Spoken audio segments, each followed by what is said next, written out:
I ain't never been shot at till I met you. Truth be told, I ain't seen a person murdered till I met you. I would stay off that subject entirely. I was in Magnificent Seven, and I had to do a scene with Denzel where my character says to him, the war's not over. We met during the Civil War as the backstory of our characters, and I say the war's not over. And it's a scene I'm proud of.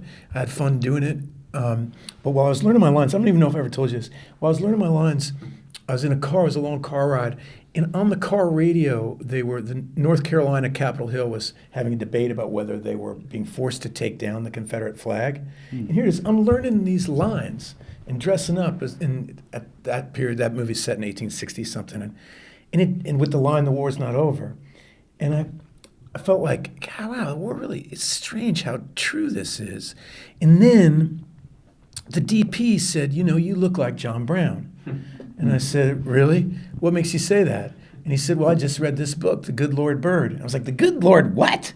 What's that title mean?" And he said, "Well, it's, when you see a bird and you say, 'Good Lord,' it's a good Lord bird." I was like, I love this book. I have to read this book. So when I read it for the first time, it was off somebody saying I looked like John Brown, which is weird because he didn't. He just. I think the truth is he said your beard's going gray. That's what he said. That's what he meant. I don't look like him or not. My beard's going gray. And so when I read it kind of in the context of thinking about John Brown, and I just laughed myself so silly that the idea to talk about this story in a way that is so unpretentious. The book is radically unpretentious, and it's such a relief to feel you don't feel the author has an agenda with you, trying to make. No agenda but to tell you the story. Onion, you've been reading the Bible? Not too much, Captain, but I've been thinking in a godly way. We can work with that. You stand for the Lord will stand for you. The only part that was difficult for me was wearing the dress, and because on the inside I was a boy the whole time. It's not that I was even pretending to really be a girl. It's just I had to wear the dress for people to think I was a girl. But it was just identifying the purpose behind the dress. And that it wasn't a means for me to be like, oh yeah, I want to be a girl or anything. No, it was for if I do not wear this dress, what will John Brown do to me? I might get killed. Or if the pro-slavers find out I'm a boy, like they're gonna do something to me. I'm gonna get hung or anything like that. And so it was just a means for survival. It wasn't really difficult. It was just identifying that purpose. Everybody got God on their side in the war. Trouble is, God ain't telling nobody who he's for. Well, the onion in this is a lot prettier than the onion I had in my mind, and a lot smarter. But I think, when you do a project, when you hand it over to someone, it either goes to the left or to the right. It either gets better or it gets worse. In this case, it just so happened that Ethan's a writer anyway. And Mark Richard, who was also the showrunner, he's a writer as well. So between Ethan, Mark, and Ryan, Ethan's wife, they really took the story and they pushed it out. They pushed it further than it went in the book. And part of the way they managed to do that was because you watched this. When he started this role, he was like a foot shorter. It was like a little kid, and he actually grew and became a young man. So at the end, in front of our eyes. The scene that he does with John Brown at the end is just, it's breathtakingly beautiful and also so sad. It's just wonderful because he has to say goodbye to him, and the young man saying goodbye to John Brown is not the young boy that John Brown first kidnapped when Joshua plays Onion as a 10-year-old or 11-year-old. So it's an incredible transformation, and we got really lucky that you were the kind of perfect moment in your life to fully encapsulate all of that. Mm-hmm.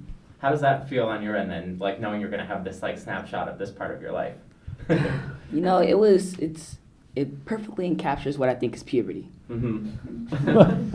I grew 5 inches, yes. Yeah. That's all cool, but I feel like even more than 5 inches, I grew in my confidence. Mm-hmm. I grew in wisdom, and I learned a lot during those 5 months of taping from James, Ethan, my other cast members, crew members, and I just had fun. It was a really cool experience. And the capstone was the fact that the young man who stars in it actually becomes a man at the end. And so the evolution of, and there are also some big moments in the series that I just will never forget. There's a moment, for example, when John Brown actually just becomes an old man. Ethan pulls off this piece of business where he's facing the camera. When he turns away and walks away, you realize that John Brown has become the old man that we always knew him to be historically. There's just a lot of magic, and Steve Zahn carries episode 2. Yeah.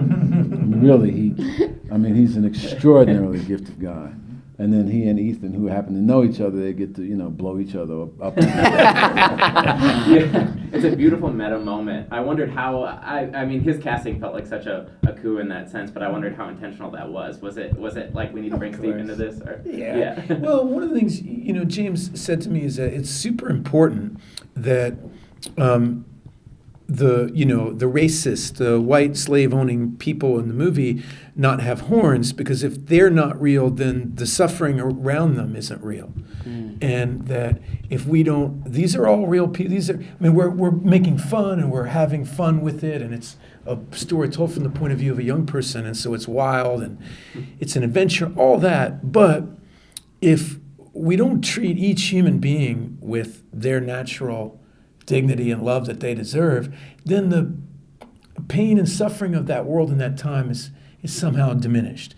And so I thought, well, if we're going to have a pro-slaver who's coming on to a young boy dressed as a girl, it's like, it should be somebody with a heart of gold. If you could imagine such a thing. So if somebody's got to get wasted and blown up with a cannon, it ought to be Steve Zahn. Yeah, Steve's like, what an honor, what an honor. He did a wonderful job. Yeah.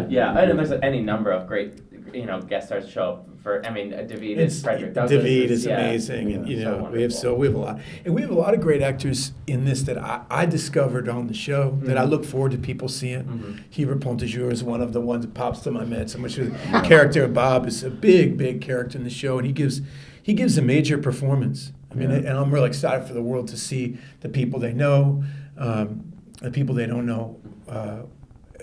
Hopefully, Orlando Jones gives a magnificent performance. The woman playing Harriet Tubman will take your breath away. So we have a lot of things that we're really proud of sharing with people. We're all for your war on slavery, but what's your specific plan? Oh, that's a very, very good question. That's a good question.